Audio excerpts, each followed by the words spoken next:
আসসালামু আলাইকুম এভরিওয়ান। আজ আমি আপনাদের জন্য নিয়ে এলাম সবজি খিচুড়ি রেসিপি। কি ভাবছেন? এই সবজি দিয়ে আপনাদের খিচুড়ি রান্না করে খাবো? একদমই না।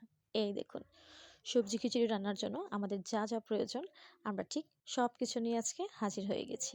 আর আমি আপনাদের একদম আসল সবজি দিয়ে খিচুড়ি রান্না করে খাওয়াবো। দেখুন গরম গরম সবজি খিচুড়ির চেহারাটা।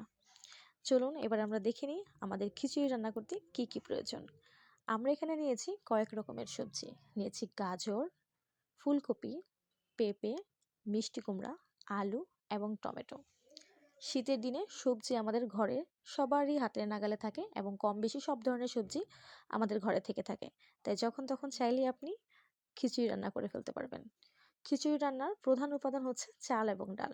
আমি এখানে ভাতের চাল নিয়েছি এবং 2 ধরনের ডাল নিয়েছি, মুগ ডাল আর মসুর ডাল। সেই সাথে নিয়েছি আদা বাটা, রসুন বাটা, পেঁয়াজ কুচি, রসুন কুচি, এগুলো আমি বাগারের জন্য আগে কেটে নিয়েছি। আছে হলুদ গুঁড়ো, লবণ, মরিচ গুঁড়ো, তেজপাতা আর গরম মশলা, এলাচি, দারুচিনি। এবার আমরা চলে যাব পরবর্তী ধাপে। আমি এখানে একটা পরিষ্কার হাঁড়ি নিয়ে নিয়েছি এবং সবগুলো সবজি এখন আমি একসাথে এখানে মেখে নেব।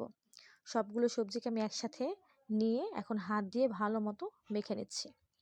এই পর্যায়ে আমি কি করব, পরিমাণ মতো পানি দিয়ে চুলায় বসিয়ে দেব।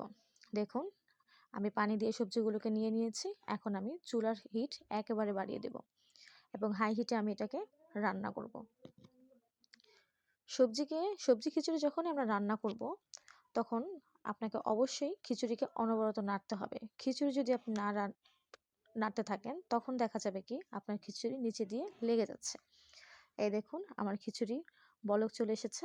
এখন আমি অনবরত এটাকে নাড়তে থাকবো। খিচুড়ি আপনি যত নাড়বেন তত আপনার খিচুড়ি আঠালো হবে।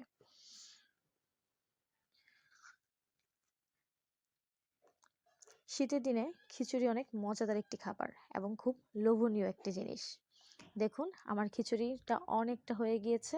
এখন আমি বাগারের প্রস্তুতি নিয়ে নিব। এ পর্যায়ে আমি চুলায় একটি প্যান বসিয়ে দিয়েছি। এখন তাতে আমি তেল দিয়ে রসুন কুচি আর পেঁয়াজ কুচিগুলো দিয়ে দিব। আমার সব কিছু দেওয়া হয়ে গেলে আমি এটাকে ততক্ষণ পর্যন্ত নাড়তে থাকবো যতক্ষণ পর্যন্ত না পেঁয়াজের রং বাদামি রঙের আসছে। আমি এখন এটাকে নেড়ে ছেড়ে ভেজে নেব। ওদিক দিয়ে আমি আমার খিচুড়িটাকেও নাড়তে থাকবো যাতে নিচে না লেগে যায়। দেখুন আমার পেঁয়াজ বাদামি রঙের হয়ে এসেছে। এখন আমি খিচুড়ির মধ্যে এগুলো সব ঢেলে দেব। এই তো হয়ে গিয়েছে।